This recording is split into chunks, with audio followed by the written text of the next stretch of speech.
இந்த 2 நாளாக வந்துட்டு பரோட்டா சாப்பிடணுங்கிற கிரேவிங்ஸ் ரொம்ப இருந்தது. சரி எதுக்கு வெளியில் வாங்கி சாப்பிடுவேன், வீட்லேயே செஞ்சிடலாமா அப்படின்னு சொல்லிட்டு திடீர்னு ஒரு ஞான உதயம்.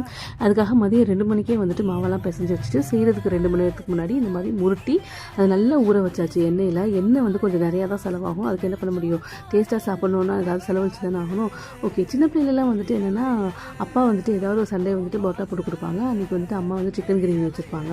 ஸோ அன்றைக்கி ஃபுல்லாகவே பரோட்டா தான் இருக்கும் பெரும்பாலும். ஸோ அவங்க 2 பேரும் செஞ்சு நாங்கள் வந்து சாப்பிட்டுட்டு இப்போ வந்துட்டு நான் செஞ்சு எங்கள் வீட்டில் எல்லோரும் சாப்பிட்றாங்கும் போது எனக்கு ரொம்ப சந்தோஷமாக இருக்குது. வெளியில் வாங்கியிருந்தால் ஒரு 10 நிமிஷத்தில் வாங்கிட்டு வந்து 10 நிமிஷத்தில் காலி ஆகிப்போம். இருந்தாலும் வீட்டில் வந்துட்டு ஒரு 2-3 மணி நேரம் வந்துட்டு அவங்களுக்காக ஃபுல்லாக செஞ்சு அவங்களுக்கு கொடுத்து அவங்க டேஸ்ட் பண்ணி இது நல்லா இருக்குது அப்படின்னு சொல்லும் போதே ஒரு தனி சாட்டிஸ்ஃபேக்ஷன், ரொம்ப மன நிம்மதியாக இருந்தது. ரொம்ப வந்துட்டு நல்லாவும் வந்திருந்தது, ரொம்ப லேஸாக வந்திருந்தது. அதே மாதிரி பரோட்டா வந்துட்டு நார்மல் பரோட்டா மட்டும் இல்லாமல் அதில் வந்துட்டு லாப்பா இல்லைன்னா வந்துட்டு சிக்கன் பரோட்டா, முட்டை பரோட்டா அப்படின்னு சொல்லிட்டு கொஞ்சம் டிஃப்ரெண்ட்டாகவும் செஞ்சு சாப்பிட்டோம். இதுக்கு வந்துட்டு சிக்கன் கிரேவியும் சிக்கன் 65யும் வந்துட்டு தொட்டுக்க சாப்பிட்டோம். ரொம்ப சூப்பராக இருந்தது. வீட்டில் எல்லாருக்குமே ரொம்ப பிடிச்சிருந்தது. உங்களுக்கும் பரோட்டா பிடிக்கும்னா கமெண்ட்ஸில் சொல்லுங்கள். பாய்.